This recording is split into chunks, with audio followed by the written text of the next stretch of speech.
So I've been thinking about various things, and that seem to be converging. Now, this is a sense that I get.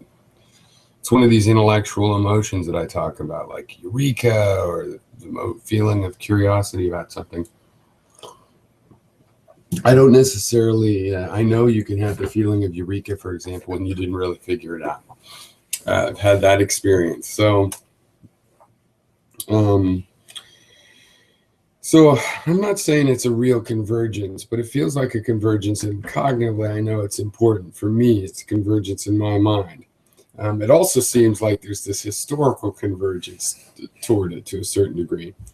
But I think it's probably way more personal than that. But so that's just my preface. So, so you can use that preface to interpret uh, my point on this. Okay, so the issue is, well, let's see, how do I want to start it? Uh, well, I'll say this. So I'm doing okay now at the moment. It's kind of running out of funds, working these spot contracts for this one contractor and some other deals that don't bring in money yet and things like this. But right now, I got 2 clients, and working more than full time, and actually, things are doing pretty well now, but we'll see. It's difficult. But starting business at the moment, there's a little puffs of wind, and the wind puff just got bigger. So that's what you want to keep happening, right? So I'm moving on with some related plans, and one is that I need people that I have available to do what I'm calling cloud IT work. So I have some friends that are interested in changing their careers. They both happen to be Masons. And I asked one, and another one heard about it and was interested. And I want to teach them cloud IT, which to me is a simpler version of system administration and host room work, because you can just do it from your computer. The machines don't ever have a hardware failure per se. It's basically made impossible to the degree that if you have a hardware failure on a virtual machine on the cloud, it doesn't matter. You just start that machine up somewhere else. So the skills required to do that are they're well, there's a great gradation.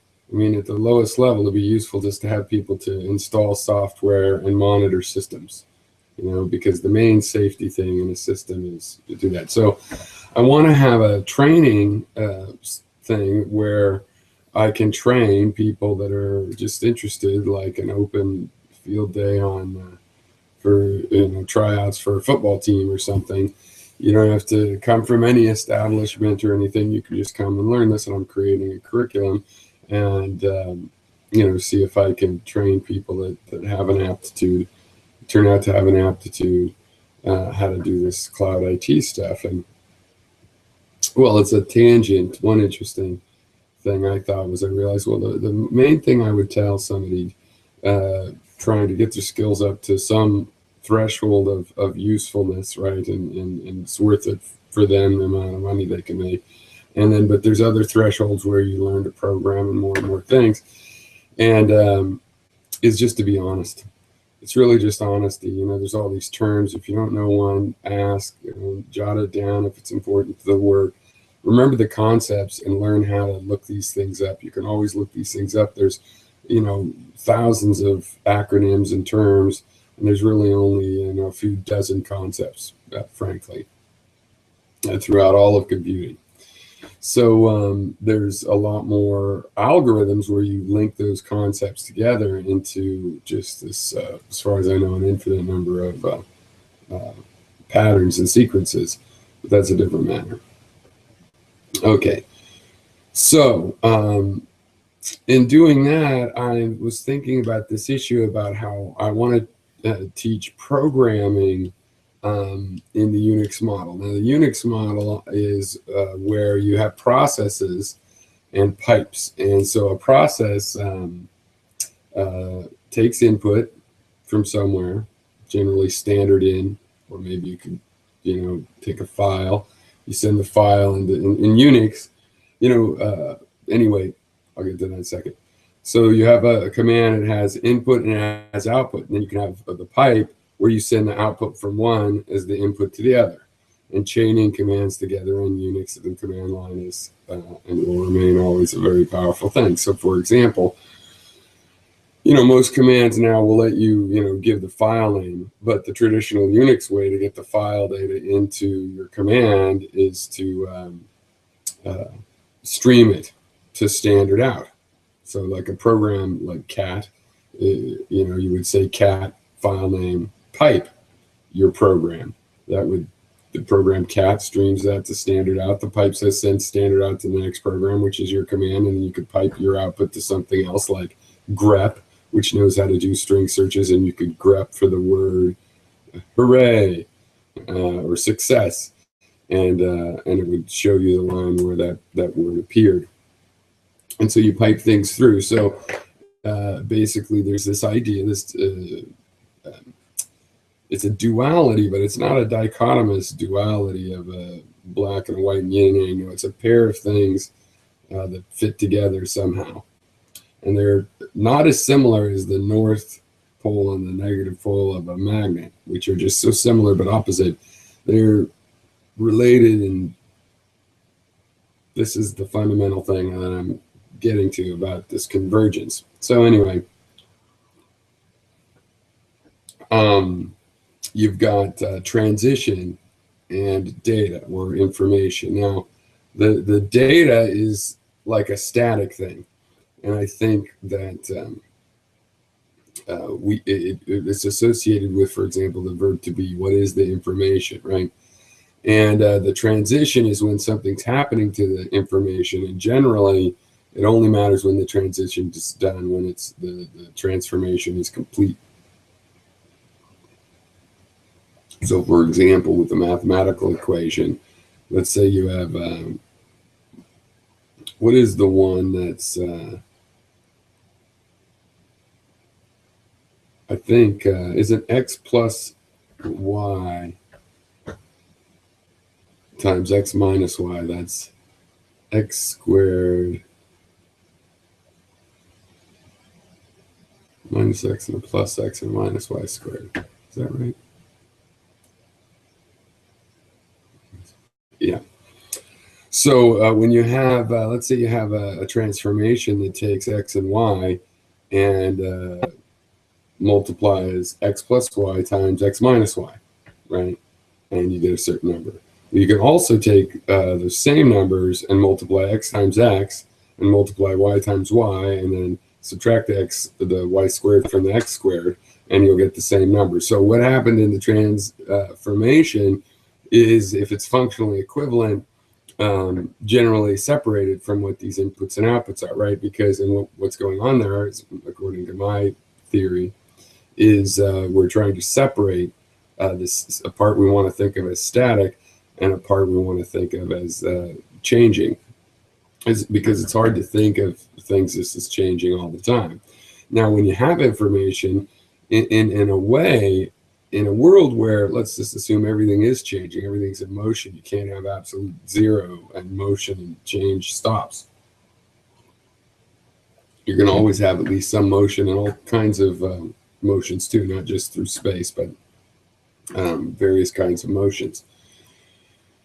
So assuming that, then what is static information, right? Because any state is going to change. So, well, that information is the remainder from a previous interaction, which is sufficient to act as evidence that the previous interaction took place, right? So if there's a footprint in the sand and one wave comes across it, you can still see the footprint.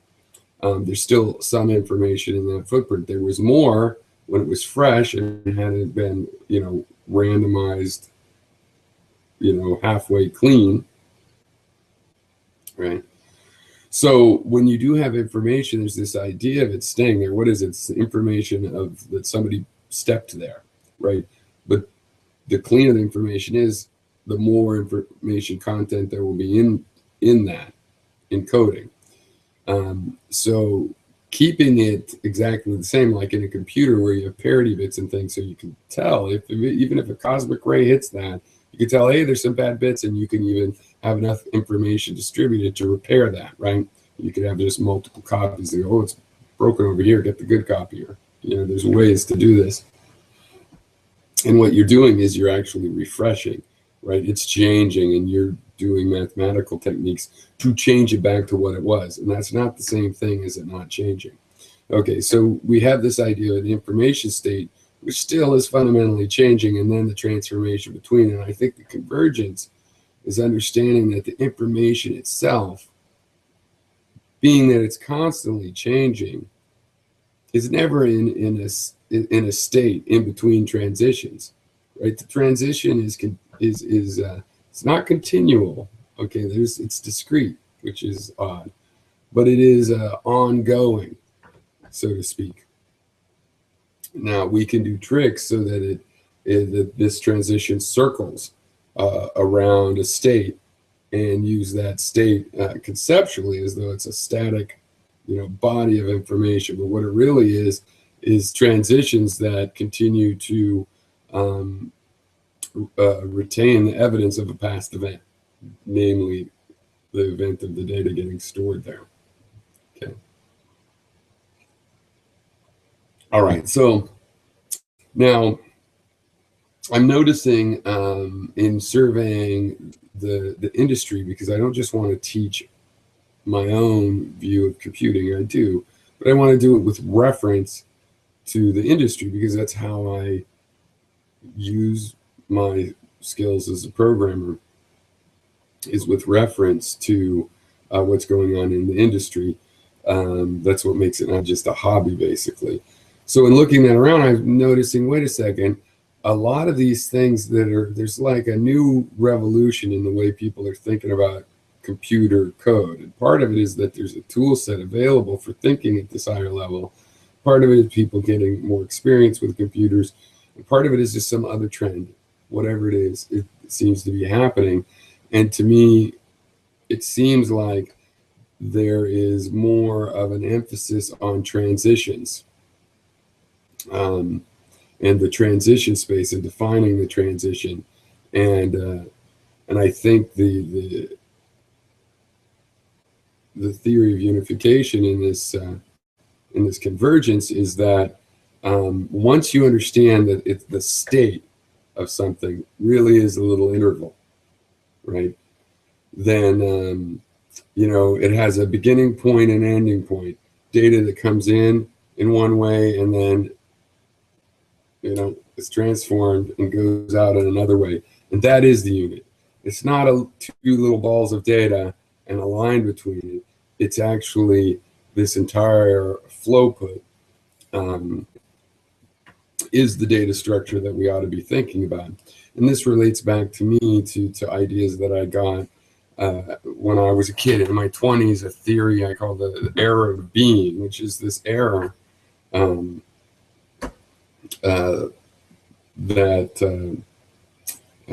let me back up. So it's taken as a given among philosophers, I would say, not necessarily put in these words, but that language is stores philosophy. So, and for example, that's why there could be so much meaning in simple phrases and evocative phrases and poetic phrases. And I think it was, unknown by philosophers what's the mechanism of that. And but I think cognitive scientists have figured it out to a degree. They haven't explained exactly why, but considering that we're animals and so on, it turns out that we think in terms of frames, and the frames have philosophy because for reasons that become obvious when you think about them. So for example, let's say we're going to have a war on poverty. That invokes a frame, a set of roles, persons, or things, roles, entities, agents, and the relationships between them. So a war on poverty says you're going to apply this war philosophy of fighting and war to the problem of poverty. And that obviously has a philosophy with it, just the phrase war on poverty. All right. So it's the framings and the way things interrelate. Now, another thing, when I was a kid, I noticed that to be and to do in all these languages are irregular verbs. And it turns out, seems that that's because they're very old words, old concepts. And they are some of the oldest philosophy of humanity. And again, they seem to go together because of this data transformation data thing that goes on. That's the chain link in all physics, you know, state of the system, and then it transforming into another state. In logic, it's information transfer. Mathematics, boom, numbers into numbers, and so on and so forth. Okay. So I also wanted to talk about how this relates to calculus. But anyway, so you've got to be and to do, and it occurs to me that the whole framework of to be contains a subtle but malicious error, that when your thinking gets to an advanced enough level becomes a really severe error. And you because you'll be trying to ask, like most people do, you know, what is the nature of this phenomena? What is the nature of this thing? What is this person's nature? And you really need to be asking about how is this phenomena behaving? How does this person behave? What are the patterns in their continuous all transformation? The data is something that we abstract. Data is like trying to catch a shadow of a particular event, taking a picture so that this event is happening and I'm grabbing, there's so much information spraying off of a macroscopic event. I can easily grab in there, grab a few quadrillion photons, get myself a photograph, right? And what I have done is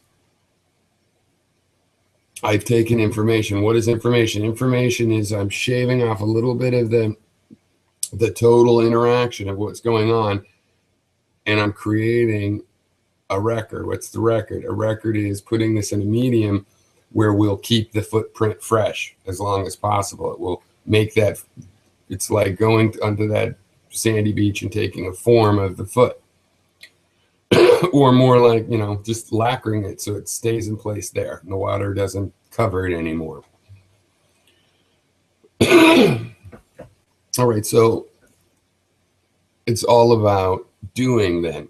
Now, the verb do has subject and object, but those don't have to necessarily be things in the old sense. Just like existing doesn't have to mean a thing's just sitting around. But this exists doesn't have to mean, oh, it's sitting around, it's being itself.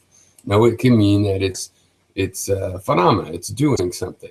To exist, everything happens, at least by luck, to be doing things while it exists. Maybe that's actually what it means to exist. The same way that you have a subject doing a verb, what the subject and verb, the relationship to that whole relationship, you know, it doesn't have to be a subject is inputting to the verb or whatever. They're all one concept, right? And the verb is just naming a reusable relationship. It names a relationship that occurs in nature, and then to apply that relationship in nature, you need to get information about two other phenomena, and that's why some phenomena are used as things, and some phenomena are used as their transitions, but they're actually all transitions. Okay, related to this is in calculus. You know, I always thought it was weird, the infinite points in a line, because the points never touch. So there's always room in between them. So how they're not packed well enough. And calculus was in high school was a revelation to me, because it's like, oh yeah, well, because points aren't made of lines, they're made of little teeny tiny line segments. And again, this is the same issue. A little teeny tiny line segment, two ends, always has two ends. There is no 0 point that doesn't come in anywhere. That's an abstraction of something you can call one end or the other, but really there's more line segment on the other side. So that point is just an arbitrary thing so that you can talk about the change from here to here. The point is really the change from here to here. And when you're saying you're changing from A to B, a part of that is the from and the to. So you can isolate those as things, and you can use recording mechanisms to sustain memories by recreating them, by putting them in a transition where they're in a cycle, you know, or at worst a very slow degrade, right? But in fact, it's always, everything has to be these line segments, and you can't separate that thing, that end of a line segment, from the line segment. That doesn't make sense. It can't be torn off. It's inherently a part of it, just as much as the thing is the space in between. It's also information about where those endpoints lay. And so this to me is exactly the error of being as well, because we want to talk about what the point, where is the thing, is supposed to be a point, and we're really supposed to say the where is a range where something's happening. Something in here is happening, not a point, but some range of stuff has to be happening.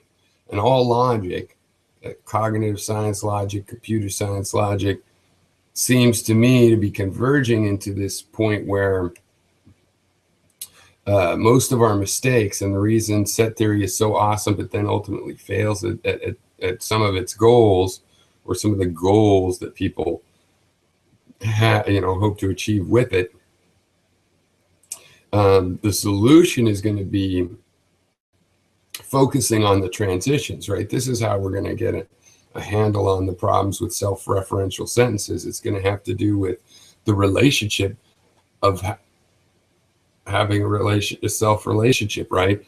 So if you just track the relationships, it'd be obvious why the liar's paradox is a paradox. It's twisted on itself. The relationship is, when you just look at the sentence, it's like, well, it's got subjects and verbs and they're just points. They're not connected. No, everything is connected. And similarly, the conditional and logic, and the way that, it's not a real conditional. The antecedent is not really related to the consequent necessarily. I mean, if the antecedent is false, then the conditional is automatically true. But it really, the conditionals we have, that little arrow of the conditional means this thing means that. So if you have something that's false, it doesn't just mean everything's true. It means just certain things would be true. So like, for example, if this pencil was made of cheese, I could eat it. That's true. If this pencil is made of cheese, then it would taste like garlic. That would not be true. It has to do with the relationship between the two. And most of you might not know about this, but that's not how the conditional and logic works. First order logic, Aristotelian logic, this one so many people are so into. So to me, I think that we have cognitive science coming into this issue of framing, which really is going to turn out to focus on the relationships. That's where the philosophy is stored in these frames, is the relationships of all those things. And it doesn't matter if the things have names. They're just endpoints in these relationships. It's a network of relationships, right? Think of it something like that as a network of things. No, it's really an arrangement of relationships. The things are just illusions that seem to be where they are because the relationships converge there. Okay, when relationships converge somewhere, that we call that a thing. All right, and so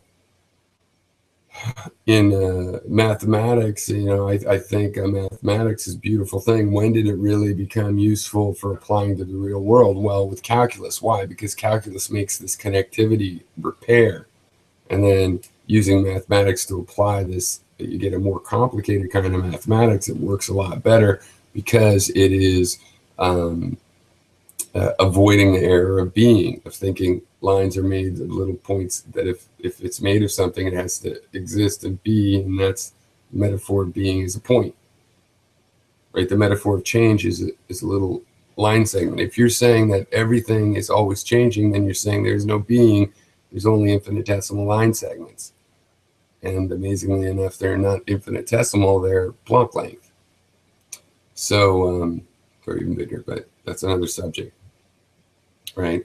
And in computing, again, but this is where I might be biased because I've been working on data processing, you have this UNIX idea that's been very successful. Then you have a lot of people working on data structures, and big data is a big deal. and you got your data, and you want to visualize your data, and the data is always there, and you're storing your data, managing your data. And really, I've been working in data processing where I'm focusing on the transformations. And of course, there are data types. This is a standard thing, an issue, of course, but it's become more and more important and more powerful to keep thinking about these transformations. And when you use a transformation language in data processing, you end up not even mentioning the data. You just say, do this, this, this, this, this. And what comes out from one transformation has to go into the next one.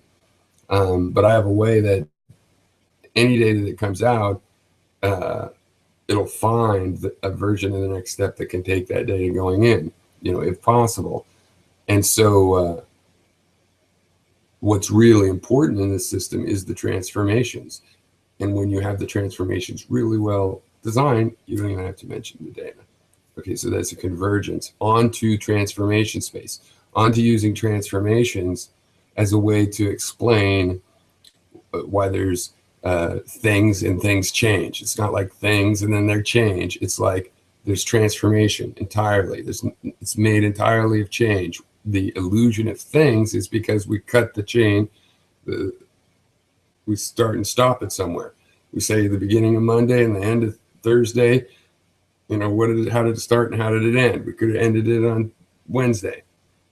So I'm sure that's entirely clear to everybody now after that excellent explanation. But I mean that. I think that was a great explanation. You probably should all understand it now.